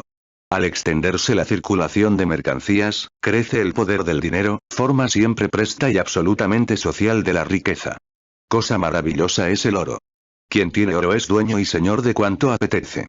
Con oro, hasta se hacen entrar las almas en el paraíso, Colón, en carta escrita desde Jamaica en 1503. Corno el dinero no lleva escrito en la frente lo que con él se compra, todo, sea o no mercancía, se convierte en dinero. Todo se puede comprar y vender. La circulación es como una gran retorta social a la que se lanza todo, para salir de ella cristalizado en dinero. Y de esta alquimia no escapan ni los huesos de los santos ni otras res sacrosantae extra commercium hominum mucho menos toscas. Como en el dinero desaparecen todas las diferencias cualitativas de las mercancías, este radical nivelador borra, a su vez, todas las diferencias. Pero, de suyo, el dinero es también una mercancía, un objeto material, que puede convertirse en propiedad privada de cualquiera. De este modo, el poder social se convierte en poder privado de un particular. Por eso, la sociedad antigua la denuncia como la moneda corrosiva de su orden económico y moral. La sociedad moderna, que ya en sus años de infancia saca a Plutón por los pelos de las entrañas de la Tierra, saluda en el áureo grial la refulgente encarnación de su más genuino principio de vida. La mercancía como valor de uso satisface una determinada necesidad y constituye un elemento específico de la riqueza material. En cambio, el valor de la mercancía mide el grado de su fuerza de atracción sobre todos los elementos de la riqueza material. Mide, por tanto, la riqueza social de su poseedor. A los ojos del poseedor bárbaramente candoroso de mercancías, aun a los ojos del campesino de la Europa occidental, el valor es inseparable de su forma, y por tanto el incremento del oro y de la plata atesorados representa, para él, un incremento de valor. Claro está que el valor del dinero cambia al cambiar su propio valor, o al cambiar el valor de las mercancías. Pero, esto no impide que 200 onzas de oro sigan conteniendo, a pesar de todo, más valor que 100, 300 más que 200, y así sucesivamente. Ni impide tampoco que la forma metálica natural de este objeto sea la forma de equivalente general de todas las mercancías, la encarnación directamente social de todo trabajo humano. El instinto de atesoramiento es inmenso por naturaleza. Cualitativamente o en cuanto a su forma, el dinero no conoce fronteras. Es el representante general de la riqueza material, pues puede trocarse directamente en cualquier mercancía. Pero, al mismo tiempo, toda suma efectiva de dinero es cuantitativamente limitada, pues solo posee poder adquisitivo dentro de límites concretos. Esta contradicción entre la limitación cuantitativa del dinero y su carácter cualitativamente ilimitado, empuja incesantemente al atesorador al tormento de Sísifo de la acumulación. Le ocurre como a los conquistadores del mundo, que con cada nuevo país solo conquistan una nueva frontera. Para retener el oro como dinero, y, por tanto, como materia de atesoramiento, hay que impedirle que circule o se invierta como medio de compra en artículos de disfrute. El atesorador sacrifica al fetiche del oro los placeres de la carne. Abraza el evangelio de la abstención. Además, solo puede sustraer de la circulación en forma de dinero lo que incorpora a ella en forma de mercancías. Cuanto más produce, más puede vender. La laboriosidad, el ahorro y la avaricia son, por tanto, sus virtudes cardinales, y el vender mucho y comprar poco el compendio de su ciencia económica. Paralelamente a la forma directa del tesoro, discurre su forma estética, la posesión de mercancías de oro y plata. Esta crece con la riqueza de la sociedad burguesa. Soyons riches ou paraisons riches, Diderot. De este modo, va formándose, de un lado, un mercado cada vez más extenso para el oro y la plata, independientemente de sus funciones de dinero, y, de otro lado, una fuente latente de suministro de dinero, que fluye sobre todo en los períodos sociales agitados. El atesoramiento desempeña diversas funciones en la economía de la circulación de los metales. Su primera función es la que se desprende de las condiciones de circulación de las monedas de oro y plata. Hemos visto que la masa del dinero en circulación crece y disminuye incesantemente en punto a volumen, precios y celeridad, obedeciendo a las constantes oscilaciones de la circulación de mercancías. La masa del dinero circulante ha de ser, por tanto, capaz de contracción y de expansión. Tan pronto es necesario atraer al dinero como moneda, cuanto repeler a la moneda como dinero.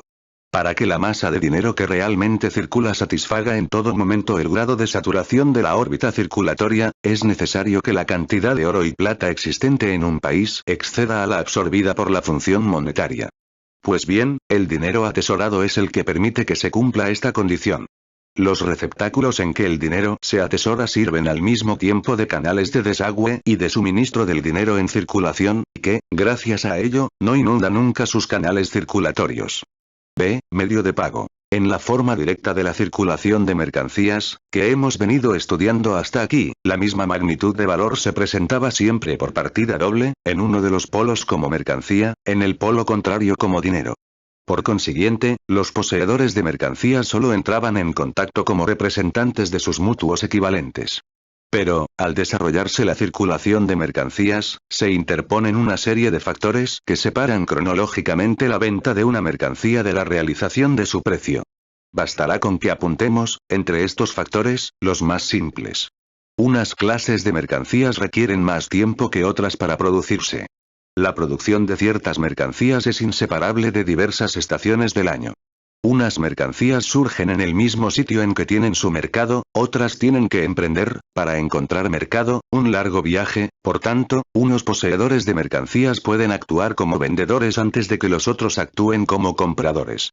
A fuerza de repetirse las mismas transacciones entre las mismas personas, las condiciones de venta de las mercancías se ajustan a sus condiciones de producción. Otras veces, lo que se vende es el uso de ciertas clases de mercancías, VGR.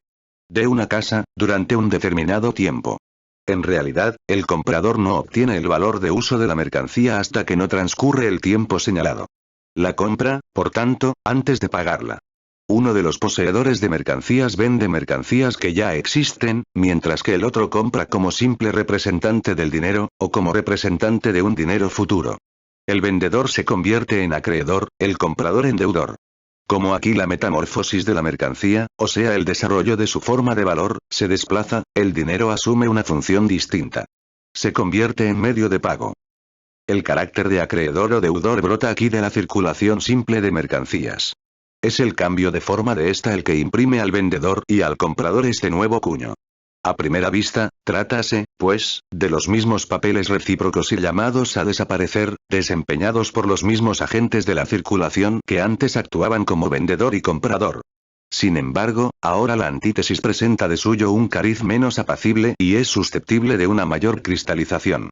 Cabe, además, que esos mismos papeles se presenten en escena independientemente de la circulación de mercancías. Así, por ejemplo, la lucha de clases del mundo antiguo reviste primordialmente la forma de una lucha entre acreedores y deudores, acabando en el sojuzgamiento de los deudores plebeyos, convertidos en esclavos. En la Edad Media, esta lucha termina con la derrota del deudor feudal, que perdía su poder político al perder su base económica. Sin embargo, aquí la forma dinero, la relación entre acreedores y deudores asume la forma de una relación de dinero, no hace más que reflejar el antagonismo de condiciones económicas de vida más profundas. Volvamos a la órbita de la circulación de mercancías. Aquí, ya no nos encontramos con la comparecencia simultánea de los equivalentes mercancía y dinero en los dos polos del proceso de venta. Ahora, el dinero tiene dos funciones. En primer lugar, funciona como medida de valor, en la determinación del precio de la mercancía vendida. El precio que a ésta se le asigna contractualmente mide la obligación del comprador, es decir, la suma de dinero que éste adeuda en el plazo de tiempo señalado. Y, en segundo lugar, funciona como medio ideal de compra. Aunque no exista más que en la promesa de dinero del comprador, hace que la mercancía cambie de mano. Es al vencer el plazo fijado para el pago cuando el medio de pago entra realmente en circulación, es decir, cuando pasa de manos del comprador a manos del vendedor. El medio de circulación se convirtió en tesoro, al interrumpir en su primera fase el proceso de circulación o, lo que es lo mismo, al sustraerse a la circulación la forma transfigurada de la mercancía. El medio de pago se lanza a la circulación, pero es después de haber salido de ella la mercancía. El dinero ya no sigue siendo el agente mediador del proceso de circulación. Ahora, lo cierra de un modo autónomo, como existencia absoluta del valor de cambio o mercancía general. El vendedor convierte su mercancía en dinero para satisfacer con este una necesidad. El atesorador, para preservar la mercancía en forma de dinero. El comprador a crédito, para poder pagar. Si no lo hace, los agentes ejecutivos se encargarán de vender judicialmente su ajuar.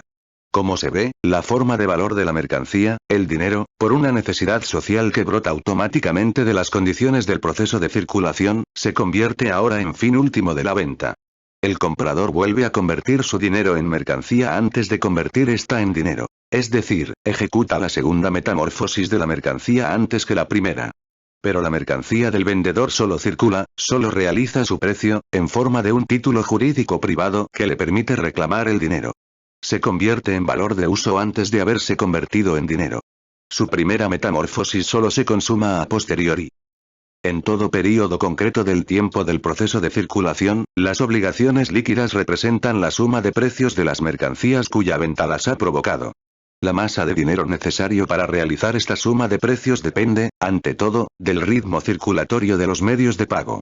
Este se halla condicionado por dos circunstancias. La concatenación de las relaciones entre acreedores y deudores, por la cual A recibe el dinero de su deudor B y paga con él a su acreedor C, etc., y el lapso que medía entre los diferentes plazos de pago.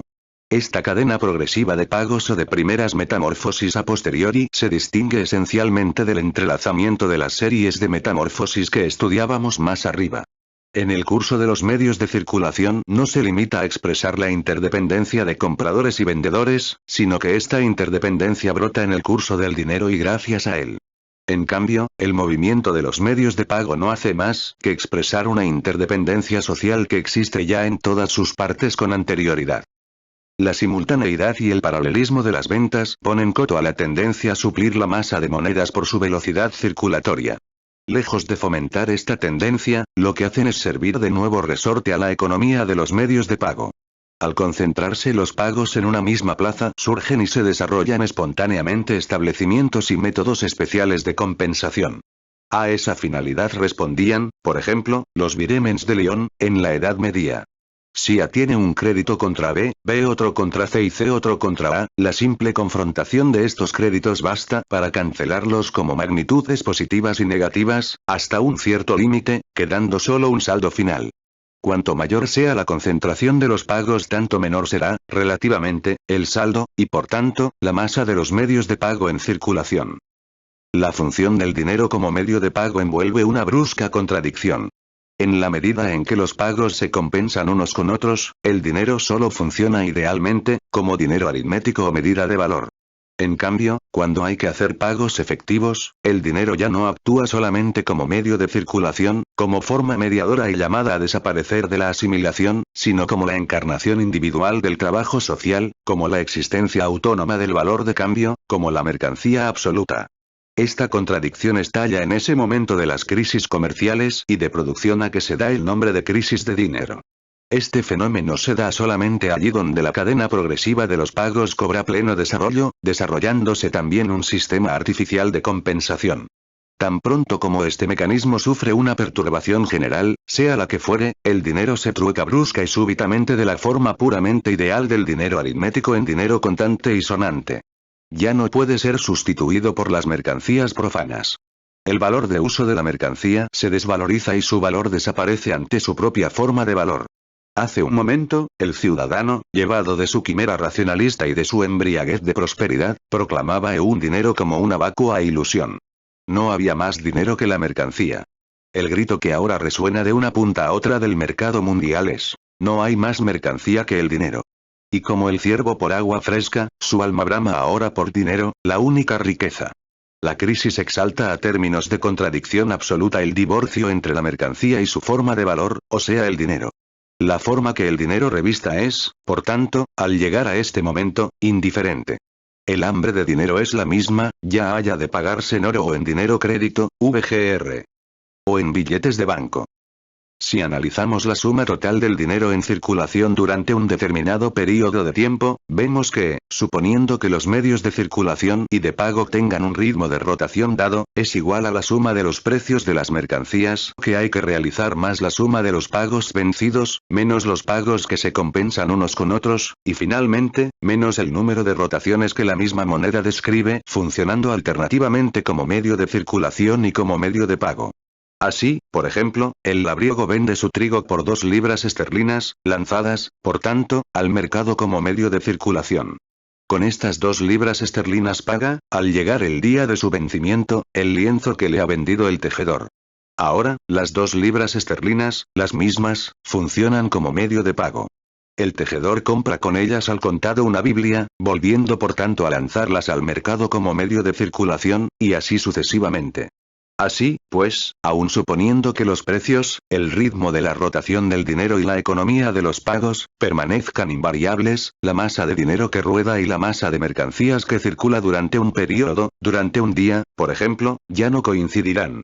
Una parte del dinero en curso representa mercancías sustraídas desde hace ya mucho tiempo a la circulación. Y una parte de las mercancías que circulan solo proyecta su equivalente en dinero en el porvenir. Además, los pagos contraídos cada día y los pagos que vencen en ese mismo día son magnitudes absolutamente inconmensurables. El dinero crédito brota directamente de la función del dinero como medio de pago, al ponerse en circulación certificados de deudas representativos de las mercancías vendidas y como medio de traspaso de los correspondientes créditos. De otra parte, al extenderse el sistema de crédito, se extiende la función del dinero como medio de pago. Este cobra como tal formas propias de existencia allí donde tienen su órbita las grandes transacciones comerciales, mientras que las monedas de oro y plata quedan retraídas generalmente dentro de la órbita del comercio en pequeña escala. Tan pronto como la producción de mercancías alcanza un cierto nivel y una cierta extensión, la función del dinero como medio de pago trasciende de la esfera de la circulación de mercancías y se convierte en la mercancía general de los contratos. Las rentas, los impuestos, etc., se convierten de entregas en especie en pagos en dinero. ¿Hasta qué punto esta transformación obedece a la estructura general del proceso de producción? Lo demuestra, por ejemplo, el hecho de que fracasase por 2 veces la tentativa del Imperio Romano de cobrar todos los tributos en dinero.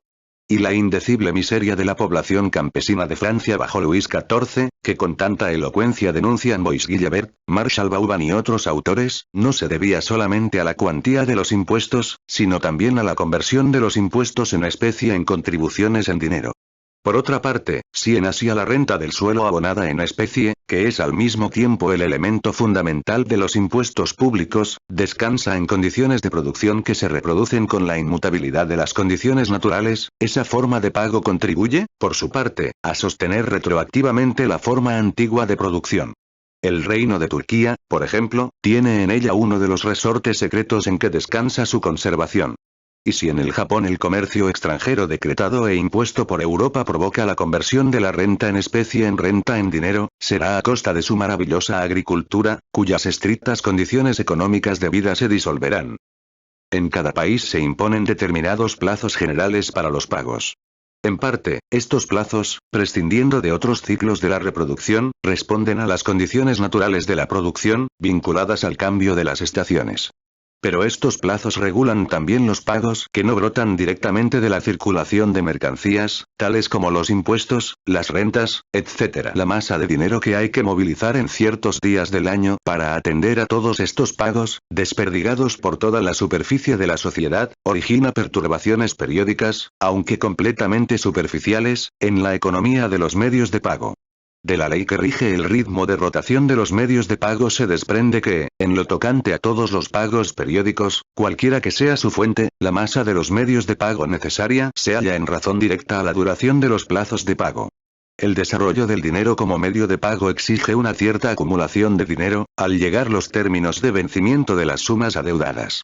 Mientras que, al progresar la sociedad burguesa, el atesoramiento desaparece como forma independiente de enriquecimiento, se incrementa, en cambio, bajo la forma de un fondo de reserva de medios de pago. C. Dinero mundial. Al salir de la órbita interna de la circulación, el dinero se desprende de las formas locales de patrón de precios, moneda, moneda fraccionaria y signo de valor, formas locales que habían brotado en aquella órbita, y retorna a la forma originaria de los metales preciosos, o sea, a la forma de barras. En el comercio mundial, las mercancías despliegan su valor con carácter universal. Su forma independiente de valor se enfrenta con ellas, por tanto, bajo la forma de dinero mundial. Es en el mercado mundial donde el dinero funciona en toda su plenitud como la mercancía, cuya forma natural es al mismo tiempo forma directamente social de realización del trabajo humano en abstracto.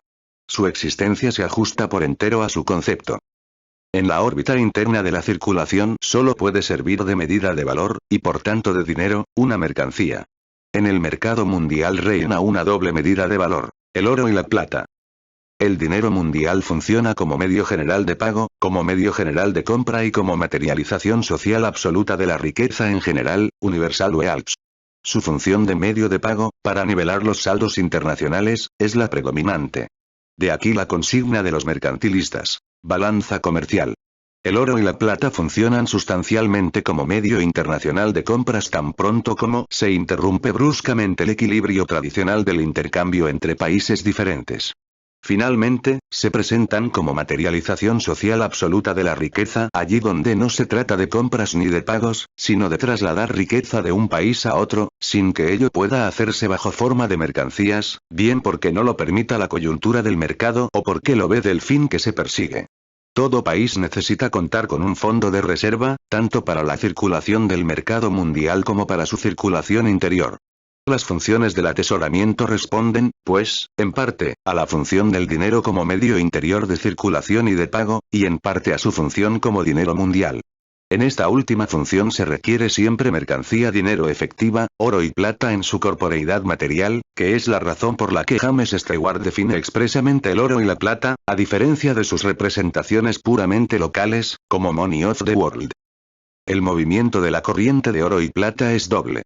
De una parte, se desparrama, partiendo de sus fuentes, por todo el mercado mundial, donde es absorbido, en distintas proporciones, por las distintas órbitas nacionales de circulación, para discurrir por sus canales internos, sustituir las monedas de oro y plata desgastadas, suministrar material para objetos de lujo e inmovilizarse en forma de tesoros. Este primer movimiento se efectúa mediante el intercambio directo de los trabajos nacionales realizados en mercancías con los trabajos realizados en oro y plata, de los países productores de metales preciosos. De otra parte, el oro y la plata fluctúan constantemente entre las distintas órbitas circulatorias nacionales, describiendo un movimiento que sigue a las incesantes oscilaciones del curso del cambio. Los países de producción burguesa desarrollada limitan los formidables tesoros concentrados en las arcas de los bancos al mínimo que sus funciones específicas reclaman. Si dejamos a un lado cierta excepción, el atesoramiento excesivo de dinero, cuando rebasa el nivel medio, es síntoma de que la circulación de mercancías se estanca o de que las metamorfosis de las mercancías se desarrollan ininterrumpidamente.